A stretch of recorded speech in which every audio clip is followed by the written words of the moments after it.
بسم اللہ الرحمن الرحیم۔ دیکھیے، قرآن کی سچائی کے لیے ایک بہت بڑی دلیل پیش کی گئی۔ دیکھو، اگر یہ اللہ کے علاوہ کسی اور کی طرف سے ہوتا، یعنی انسانی کلام ہوتا، تو اس میں کہیں نہ کہیں تضاد بیانی ہوتی، لیکن اس میں تضاد نہیں ہے۔ تو یہ دلیل ہے کہ اللہ رب العالمین کی طرف سے ہے۔ کتنا سادہ مضمون ہے قرآن کا، اور سورہ القمر کے اندر بتایا گیا کہ ہم ہے کوئی اس سے نصیحت حاصل کرنے والا، یعنی ہم نے اس قرآن کو نصیحت کے لیے آسان کر دیا ہے۔ اس کے ذریعے ایمان سیکھنا، عقیدہ سیکھنا، یہ بہت آسان ہے، یقین کیجیے بہت آسان ہے۔ یہ جو بات چل رہی تھی،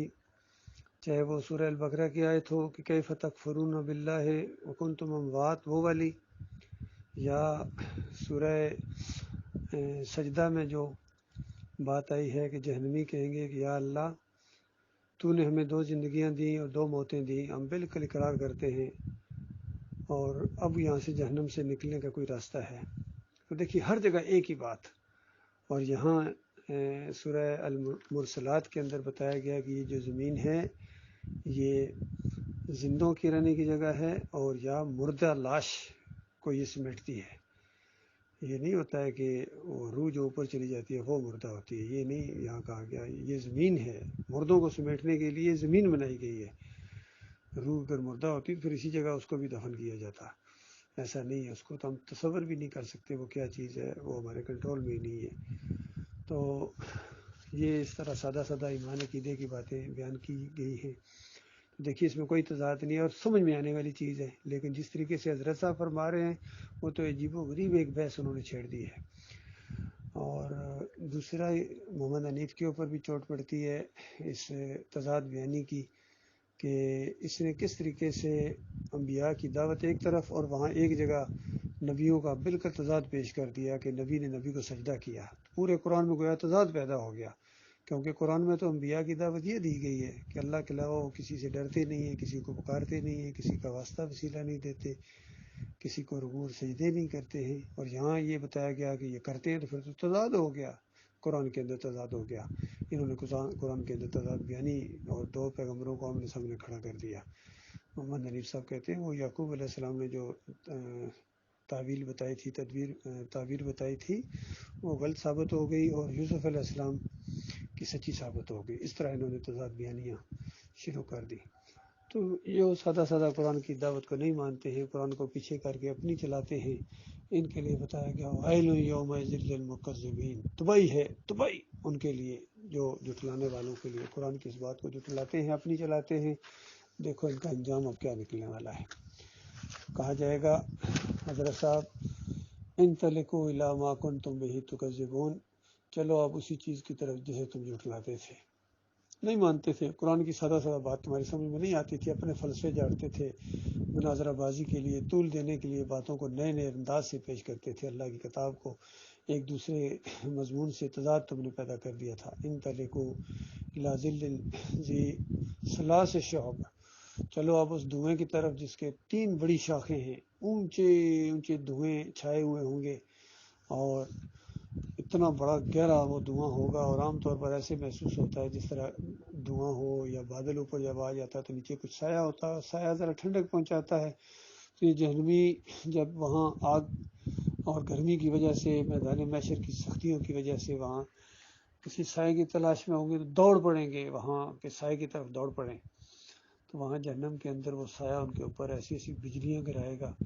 اور وہ آگ ایسی ایسی بڑی بڑی چنگاریاں اس کی ہیں، جب وہ بڑی بڑی پھٹیں گی، وہ جو بڑے بڑے محلوں کی طرح انگارے ہوں گے، جب وہاں پھٹیں گے اور جو چنگاری اس کے اندر سے نکلے گی، وہ بڑے بڑے جو زرد اونٹ ہوتے ہیں اس کے لیے اس کی طرح ہوں گے۔ تو اس منظر کے اندر دیکھو اللہ کے بندو، مالک فرماتا ہے تباہی ہے اس روز جھٹلانے والوں کے لیے۔ آج انہوں نے قرآن کو جھٹلا کے اپنی بات پیش کی ہے، سارے لگے ہوئے ہیں، بریلوی بھی ان کے اکابرین اپنی بات پیش کرتے ہیں، قرآن کو نہیں مانتے ہیں، دیوبندی بھی نہیں مانتے ہیں، وہ اپنے اکابرین کو پیش کرتے ہیں، کہتا ہمارے اور ہمارے بزرگوں کا یہ عقیدہ ہے کہ قبروں سے فیض حاصل ہوتا ہے۔ اور محمود الحسن صاحب لکھتے ہیں کہ اللہ کے بندوں کو پکارنا یہ اللہ ہی کو پکارنا ہے، اور اہل حدیث کے پیچھے رہنے والے تھے، انہوں نے کہا کہ نہیں، ہمارے درود و اعمال نبی علیہ السلام کے یہاں پیش ہوتے ہیں، دور سے فرشتے لے کے جاتے ہیں۔ تو اس طرح انہوں نے اپنے عقیدے برباد کیے۔ قرآن کے مقابلے میں انہوں نے پورا دین صوفیوں نے جس طرح گھڑا ہے، اس طرح انہوں نے بھی گھڑا ہے، تو تباہی ہے ان کے لیے۔ فرمایا یہ وہ دن ہوگا کہ اس دن ان کو بولنے کا موقع نہیں دیا جائے گا، یعنی بالکل ان کے منہ کے اوپر جو ہے نا مور لگا دی جائے گی، ان کے سارے مناظرے ختم ہو جائیں گے۔ دنیا میں بڑے بڑھ چڑھ کر بولتے تھے، اور اس وقت ان کی بالکل بولتیاں بند ہو جائیں گی، منہ کے اوپر ٹھپا لگایا جائے گا۔ اور مالک فرماتا ہے کہ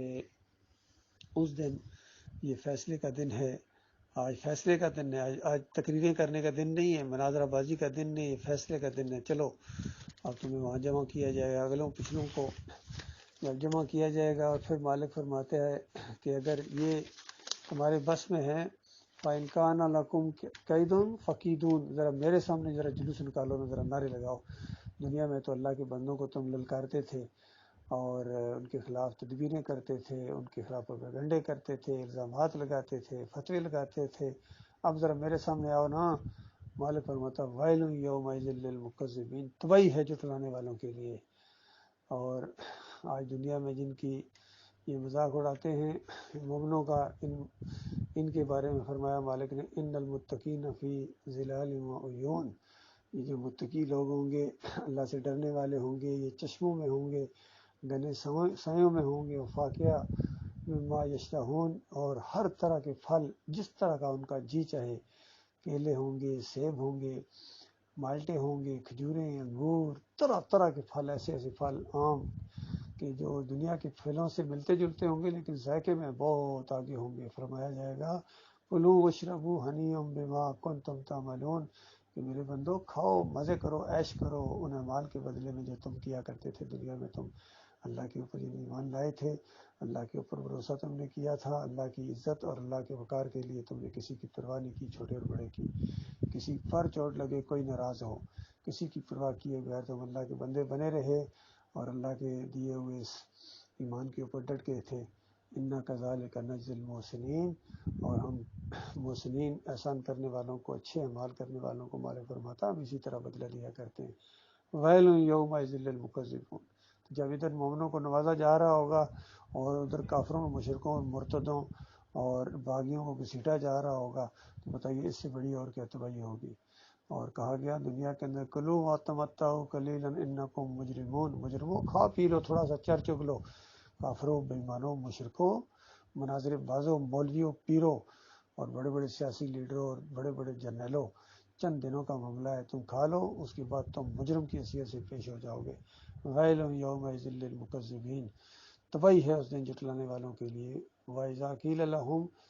ارکعوا لا یرکعون، جب ان کو کہا جاتا ہے جھکو، سرنڈر کرو اس اللہ کی کتاب کے مقابلے میں، اس کا مقابلہ نہ کرو، تم مارے جاؤ گے، اس کتاب کے سامنے جھک جاؤ، یعنی اس کے مان لو، اس کو نہیں مانتے ہیں، اپنی چلاتے ہیں۔ فرمایا ویل یومئذ للمکذبین، ان کے لیے بڑی تباہی ہے۔ فبأی حدیث بعدہ یؤمنون، اس کے بعد کس بات کے اوپر ایمان لاؤ گے، اس بات کے بعد، یعنی اس اللہ کی کتاب کے بعد کس چیز کے اوپر تم ایمان لاؤ گے۔ تو یہ جو کتاب اللہ نے اتاری ہے محمد صلی اللہ علیہ وآلہ وسلم کے اوپر، اور محمد صلی اللہ علیہ وآلہ وسلم نے جو اس کی تشریح کی ہے اور کھول کھول کے بیان کیا اور اس کے اوپر عمل کر کے دکھایا ہے، تو اس کے بعد اب پھر کہاں سے تم لے کے آؤ گے، کہاں سے کدھر سے تمہیں ہدایت ملے گی، جب اللہ کی کتاب کو نہیں مانتے ہو، اللہ کی کتاب، نبی علیہ السلام کی سنت کو تم نہیں مانتے ہو، اپنے اپنے فرشے گھڑے ہیں تم نے، اپنے اپنے عقیدے پیش کیے ہیں، اپنے اکابرین کا دفاع کیا ہے، تو پھر تو تمہیں ہدایت کہیں سے نہیں مل سکتی ہے۔ اللہ تعالیٰ کا لاکھ لاکھ شکر ہے مالک نے ایمان خالص سمجھنے اور اس کے اوپر جم جانے کی توفیق عطا فرمائی، اور ایسا فہم اللہ نے عطا فرمایا، کہیں سے بھی اگر کوئی قرآن و حدیث کے خلاف عقیدہ سامنے آتا ہے تو بالکل وہ جس طرح ہوتے ہیں چھٹی حص کھڑی ہو جاتی ہے، اور اس کے بعد پوری طرح محسوس ہوتا ہے اس بندے نے کوئی گڑبڑ کی ہے، بڑے سے بڑا عالم ہو، یقین کیجیے جب صحیح جا رہا ہوتا ہے پوری طرح محسوس ہو رہا ہے صحیح جا رہا ہے، اور گڑبڑ جیسی کرتا ہے فوراً پتہ چل جاتا ہے، یقین کیجیے ہمارے ایک عام ساتھی کو بھی یہ چیز پتہ چل جاتی ہے، کئی ایسے ساتھی بالکل ایک لفظ پڑھے لکھے نہیں، یقین کیجیے ان کا اپنا نام ان کے سامنے رکھ دیا جائے وہ بھی جو ہے نہیں پڑھ سکتے ہیں، لیکن جس کبھی مولوی کی کوئی تقریر سامنے آئے سنتے ہیں، کہتے ہیں یہاں گڑبڑ کر رہا ہے، یہاں گڑبڑ، کیونکہ ایمان سمجھ میں آنے والی چیز ہے، ایمان کے مقابلے میں جو بھی چیز ہوگی فوراً محسوس ہو جائے گی۔ اللہ تعالیٰ ہمارے فہم و فراست میں اور اضافہ کرے اور مالک جم جانے کی توفیق عطا فرمائے۔